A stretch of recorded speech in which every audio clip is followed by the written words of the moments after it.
Bab 61. Jazirah berulah lagi. Puff autor. Sepeninggalnya Gianira masuk ke dalam rumah, Danis kembali berbicara serius dengan Harsa. Menurut informasi yang mereka dapat, Jazirah ternyata tidak melakukan kejahatan ini seorang diri, melainkan mendapat bantuan dari pihak-pihak yang mendukungnya, terutama keluarga besar mereka. Intinya, mereka hanya ingin membalas dendam karena merasa Gianira sudah mempermalukan keluarganya. Terlebih, saat tragedi penangkapan Jazirah sesaat sebelum dia melaksanakan ijab qabul dengan anak kepala desa.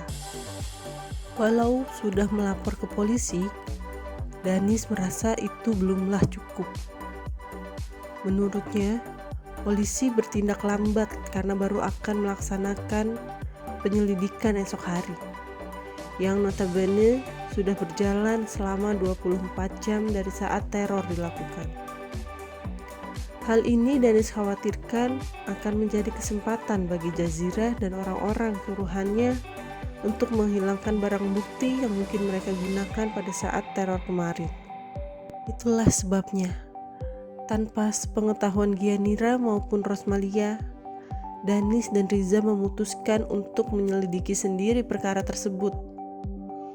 Selain itu, mereka juga menyewa beberapa orang yang biasa ayahnya Danis pakai untuk pengawalan, agar berjaga-jaga di sekitar kediaman rumah Rosmalia. Mengapa penjagaan dilakukan secara sembunyi? Hal ini dikarenakan untuk menjaga psikis anak-anak dan juga ibunya agar tidak terlalu berpikir keras. Dengan begitu, mereka akan merasa jika semua baik-baik saja dan berjalan normal. Orang-orang bayaran tersebut juga Riza perintahkan untuk selalu mengawasi kemanapun Jazirah maupun keluarganya beraktivitas. Hal ini dilakukan agar dapat memantau gerak-gerik keluarga mereka, serta untuk mendapatkan bukti yang dapat memberatkan hukuman Jazirah kelak. Urus teman-temanmu, Har. Pantau mereka untuk selalu memberikan laporan kepadamu. Nanti kamu langsung laporkan kepada saya. Saya mau prosesnya cepat. Bekuk mereka semua yang sudah membuat keluarga ini merasa terancam. Jangan kasih ampun. Tegas Danis saat memberikan instruksi kepada Harsa. Setelah memastikan semua penjagaan menempati posisinya masing-masing, Danis memutuskan masuk ke dalam untuk beristirahat. Bagaimanapun, tubuhnya perlu untuk diberhentikan sejenak dari lelahnya pekerjaan seharian ini. Setelah mengunci pintu depan, Danis memutuskan untuk mengambil bantal dan selimut dari kamar Riza, kemudian membawanya ke ruang tamu untuk tidur di sana. Dirinya khawatir jika tidur di kamar, telinganya tidak dapat mendengar jika ada seseorang yang memasuki rumah tanpa permisi. Sambil berbaring, Danis mengaktifkan ponselnya, membuka folder galeri foto yang bagian atasnya dipenuhi oleh foto-foto Gianira dengan berbagai pose. Foto-foto itu dia ambil saat mereka liburan ke pantai kemarin. Saat melihat Gianira di berbagai kesempatan, Danis selalu menyempatkan diri untuk memotretnya. Walaupun berulang kali kamu mengatakan jika tidak akan menikah lagi dalam waktu dekat setelah percayaanmu, saya tahu bahwa sebenarnya hati kamu lebih condong kepada siapa, Gi. Saya dapat melihatnya dari caramu membalas pandangannya. Siapapun akan tahu jika dia sudah memenangkan hatimu. Gumam Danis seraya mengusap-usap layar ponselnya yang menampilkan foto Gianira tengah tertawa lepas saat melihat kedua putranya tercebur di pantai kala itu. Malam berganti dengan cepat. Suara panggilan untuk sholat sudah terdengar nyaring dari masjid yang terletak tidak begitu jauh dari kediaman rumah Rosmalia. Gianira yang sedang memasak bubur. Dia berubah pikiran untuk libur berdagang karena gerobaknya yang sudah dihancurkan. karena bagaimanapun dia sudah terlanjur berbelanja keperluan berdagang untuk 1 pekan ke depan saat pulang dari pantai 2 hari lalu. Tidak mungkin rasanya dia membiarkan bahan makanan tersebut rusak karena tidak digunakan.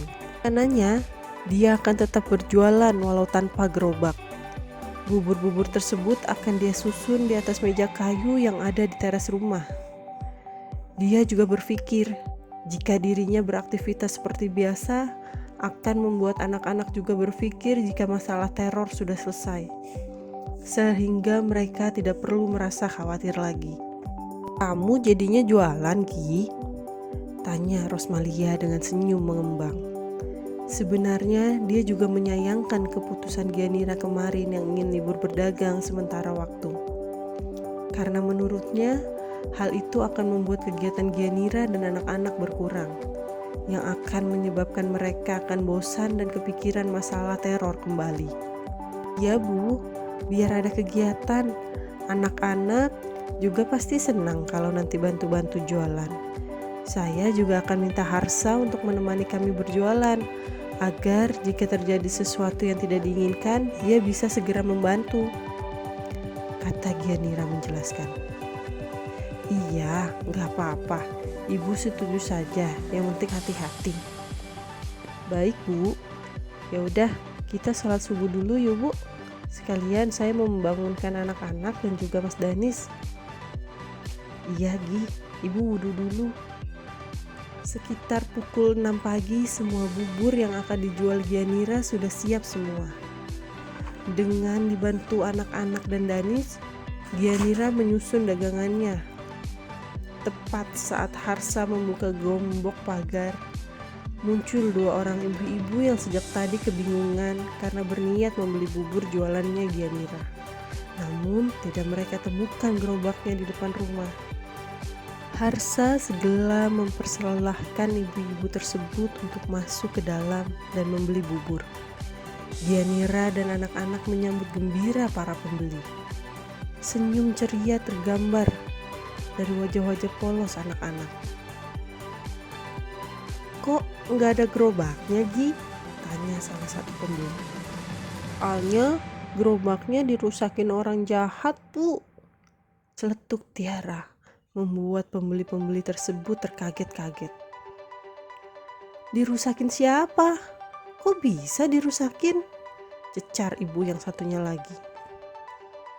"Kemarin dirusakinnya, tuh masih ada bekasnya," ungkap Tiara seraya menunjuk tumpukan kayu bekas gerobak yang dirusak. Iya ibu-ibu, gerobaknya dirusak orang kemarin.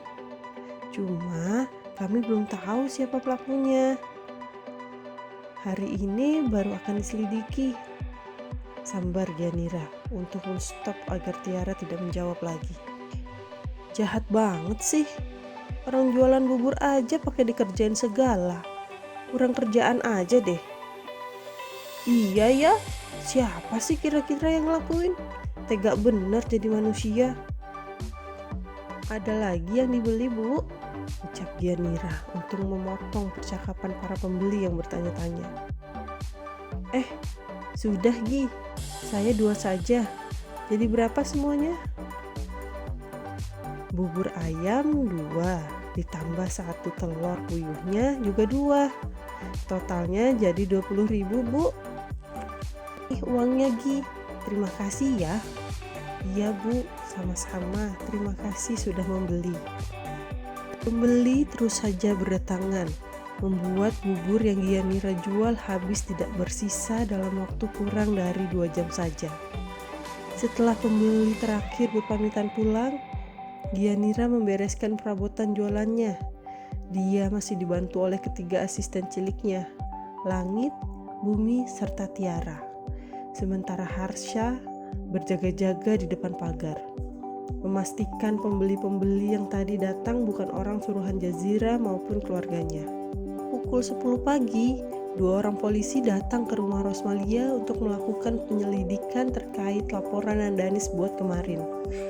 Anak-anak sengaja diajak bermain ke dalam kamar, sementara Danis dan Harsa menemani polisi tersebut berkeliling rumah.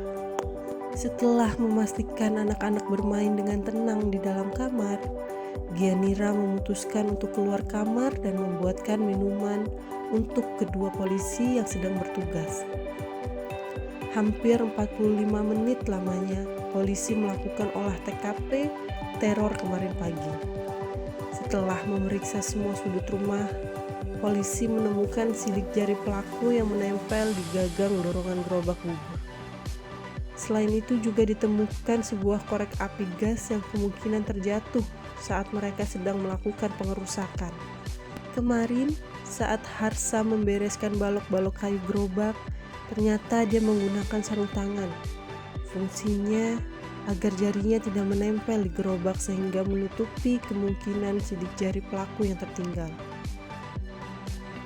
Setelah memaparkan kesimpulan dari penyelidikan yang dilakukan, polisi-polisi tersebut undur diri untuk kembali ke kantor dan memeriksa pemilik sidik jari tersebut. Dengan begitu, setelah diketahui siapa pemilik sidik jarinya, baru akan dibuatkan surat penangkapan. Kalau begitu, kami permisi dulu, Pak, Bu, pamit kedua polisi. Waktu berjalan beberapa hari ke depan, namun sampai detik ini belum terdengar kabar penangkapan Jazirah. 2 hari setelah penyelidikan di rumah Rosmalia, polisi mengabarkan jika hasil sidik jari terbukti jika itu milik dari suami adik perempuannya Jazirah. Siang hari itu juga dilakukan proses penangkapan di rumah milik orang tua Jazirah. Suami Janirah berhasil ditangkap setelah mencoba melakukan perlawanan. Sayang, bagai belut, licin dan mudah terlepas, Jazirah berhasil melarikan diri sebelum polisi menggeledah rumahnya. Jazirah dinyatakan sebagai buronan kasus teror yang dialami Gianira dan keluarga Rosmalia. Berita menyebar begitu cepat, membuat keluarga Jazirah menerima sanksi sosial dari masyarakat. Nama baik yang selama ini mereka bangun hancur dalam seketika. Suatu kali, Janirah dan ibunya hendak pergi berbelanja. Namun, mereka batalkan dan berbalik pulang. Mereka tidak tahan mendengar cibiran dari para ibu-ibu yang sedang membicarakan aib mereka saat di warung sayur. Gianira menjalani hari-harinya seperti biasa. Bubur jualannya semakin laris. Dia masih membuka warung di depan teras rumah Rosmalia. Hal itu dikarenakan belum membeli gerobak baru untuk berjualan. Namun hal itu tidak mengurangi minat pembelinya. Anak-anak juga sudah mulai bisa bermain dengan tenang. Beberapa kali terlihat jika Tiara, Langit, dan Bumi bermain di halaman belakang, memancing ikan untuk makan malam, bermain bola, atau hanya sekedar bersantai-santai duduk di ayunan. Mereka merasa lega karena mengira jika ancaman dari Jazirah sudah berakhir. Mengingat sudah hampir 3 pekan tidak lagi terdengar kabar berita maupun kasus teror yang baru. Proses mediasi masih berjalan sebagaimana mestinya. Gianira mencoba bersikap kooperatif dalam menjalani proses. Sementara Jazirah tidak pernah sekalipun menunjukkan batang hidungnya. Nis maupun Riza sudah berbangga hati jika masalah ini sudah selesai. Walaupun masih berstatus sebagai buronan, namun bisa dipastikan Jazirah akan kalah saat di persidangan cerai nanti. Mereka akan langsung membacakan permohonan dan mengeluarkan bukti-bukti yang dapat memberatkan Jazirah di persidangan. Namun sayang, ternyata mereka cukup terlena dengan tidak adanya perlawanan yang Jazirah lakukan 3 pekan ini. Karena ternyata itu hanya strategi Jazirah untuk membuat mereka mengurangi kesiagaan terhadap penjagaan yang mereka sebar. Jazirah bukan tidak tahu jika selama ini Riza maupun Danis menyewa orang bayaran untuk menjaga Gianira dan keluarganya. Itulah mengapa dia menghilang dan melakukan penyamaran agar tidak terendus posisinya. Ini saat Gianira tengah sibuk melayani para pembeli bubur, Jazirah membayar seorang ibu untuk pura-pura membeli bubur dagangan Gianira. Ibu tersebut diperintahkan Jazirah untuk menarik perhatian langit dan bumi agar mau mengikutinya. Ibu bisa minta tolong. Orang suruhan Jazirah mulai melakukan aksinya. Jazirah tahu jika kedua putranya memiliki hati yang lembut, tidak akan membiarkan seseorang yang meminta tolong kepadanya. "Tolong apa ya, Bu?" sahut Laini polos. "Kaki ibu sakit. Tolong bantu ibu berjalan sampai ke depan sana. Di sana ada mobil anak ibu yang menunggu. Ibu gak kuat jika jalan sendiri. Tongkat ibu ketinggalan di mobil," ucapnya dengan mimik wajah yang bisa meyakinkan langit. "Izin ibu dulu ya." Jangan," cegah ibu tersebut. "Kenapa memang? Nanti ibu nyariin langit." "Kita hanya sebentar aja kok. Tuh mobilnya kelihatan kan? Nanti setelah mengantar ibu, langit langsung kembali lagi ke sini. Lagi pula ibu langit lagi sibuk layani pembeli kan?" Bujuknya membuat langit pasrah dan mengikuti permintaannya. Langit mulai memapah wanita baya tersebut. Tidak ada yang memperhatikannya. Semua sibuk dengan urusan masing-masing. Harsa sedang mengawasi sekitaran teras dan tidak memperhatikan langit yang sudah hampir mendekati pagar rumah. Sementara penjaga yang lain sudah mulai dibebas tugaskan. Hal ini membuat penjagaan hanya dilakukan oleh Harsa seorang. Langit dan ibu tersebut sudah tiba di depan mobil, yang di dalamnya sudah ada Jazirah di belakang kemudinya. Ibu tersebut membuka pintu mobil dan meminta Langit untuk melihat apa tongkatnya ada di dalam mobil. Saat Langit tengah melongok dalam mobil, saat itu juga tubuh kecilnya didorong oleh si ibu bayaran masuk ke dalam mobil. Setelah itu, dia segera masuk ke dalam mobil dan menutup pintunya.